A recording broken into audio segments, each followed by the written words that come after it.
Hi everybody, we're going to show you two features that were developed for the interactive testing agents um, that were requested by multiple customers. So yeah, just a little bit of an introduction. Interactive testing agent, this is what you're seeing right here. It enables a test manager to invite multiple testers, one or multiple testers to execute manual test cases. What you're seeing here is the agent that would have been downloaded by a tester without having to download the whole Tosca commander. And this agent right here includes all the test cases that should be tested, manually executed by the testers.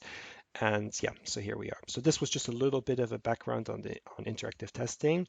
Um, let's then have a look at the scope that Compass delivered. So right here is the test case with all the test steps and test step values. And what we developed, so what is scope of this pip are two features. The first one is adding file, and the second one is recording. So let's look at the first one. The add file enables a tester to upload documentation to support the execution of the test case and any information that they want to share with the test manager. So you can upload one or multiple files. Now, the customers whom we spoke with and who requested this were very adamant to communicate that it's totally sufficient to add that attachment uploading capability at a test case level, so not at test step or test step value level.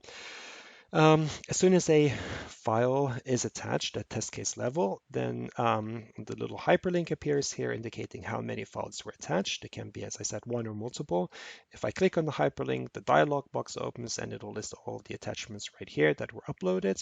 If I hover over a file, then a little cross appears that enables a tester to delete. And of course, if I click OK, it closes the box. And yeah, there we are. Of course, there's error messaging that will handle in case the size is too big, in case the total size is too big, but that can be set because we're integrating with file service, that can be set by admin. But this is not part of the scope of this PIP. File service integration will be happening as the next stage that will be shown in the next PIP. And there's also, and we also support all sorts of file types. Again, file service supports different file types, so there's no restriction in that respect either. Okay, so this was the first increment.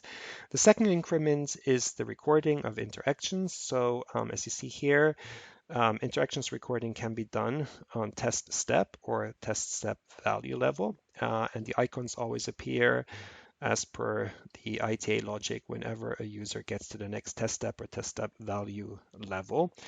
So let's click on the recording and see what happens. So as a very first stage, you get the dialog box. This is basically the XDA recorder. So we did not obviously develop a new recorder. We used the XDA recorder and extended the ITA with those recording capabilities.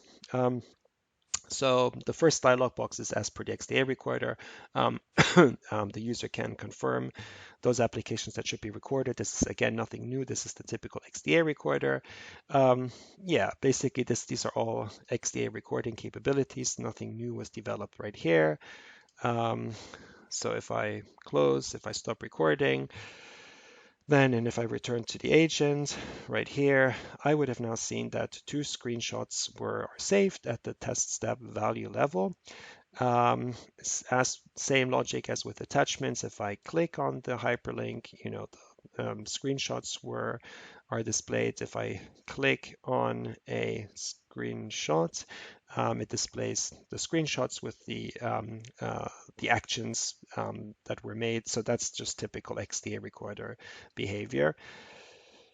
Okay, yeah, and basically, and of course you can also repeat your recording. So if you as a tester realize that, you forgot to make some recording, you can re-record. It'll basically, trigger the same behavior and it'll just add these screenshots to the total number. Right, and that's basically the scope So just to repeat again, it was enabling the user to add attachments and to enable the user to record interactions.